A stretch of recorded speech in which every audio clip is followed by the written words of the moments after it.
So ayun na nga guys, kaninang umaga si Lola umihi, nagpasaway siya. Pinalitan ko yung Pampers niya ng 7. Nagpunta ako ng base 1 para magtapon ng kanyang Pampers. Pagdating ko ng kwarto, nakita ko yung Pampers na sa baba na tinanggal niya.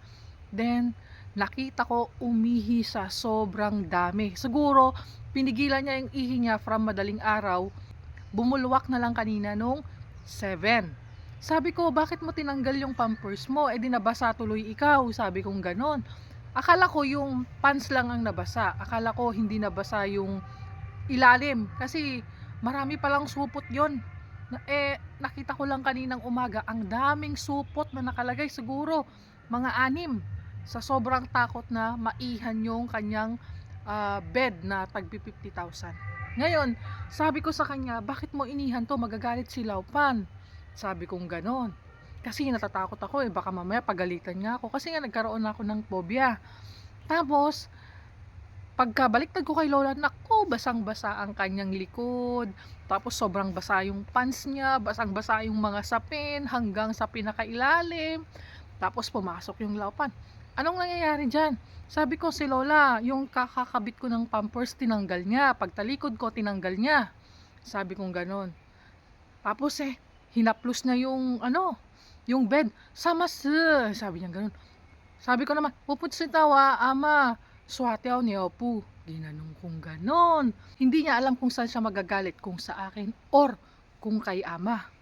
Hindi niya ako masisisi kasi kalalagay ko pag alis ko, nakita ko basa na, nandun na yung Pampers sa baba.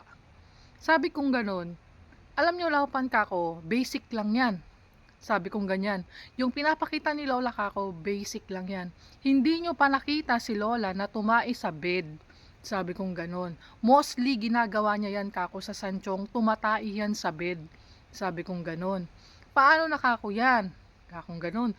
Ang mahal lang yung bed mo. Sabi kong ganon. Tag 50,000, matataihan lang ng mama mo. Kakong ganon. Tumawa siya. Kasi totoo naman, sabi niya sa akin, usuwan. O di 50,000. In English ko, 50,000. Tapos, ayun.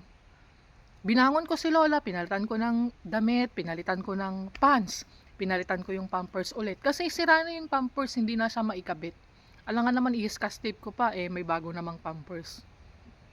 Tapos, habang nililinis ko yung bed, tinago niya si ama doon sa pinaka-kwan na hindi ko nakikita. Hindi ko alam kung anong ginawa ni Laupan kay Lola. Hindi ko rin maintindihan yung taigi. Tinitingnan ko nga kung anong gagawin niya, hindi ko makita kasi hindi niya pinakita sa akin kung anong ginawa niya kay ama. Basta ako, tuloy na lang ako sa pagtatrabaho ko. Kinuha ko lahat ng mga naihan, nilabhan ko.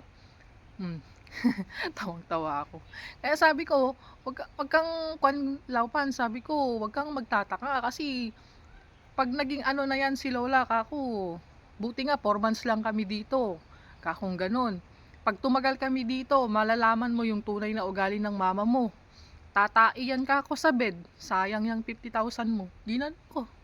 Si Laupan. Kasi, hindi ko alam kung yung mukha niya matutuwa ba, magagalit ba. Kaya inunahan ko na siya.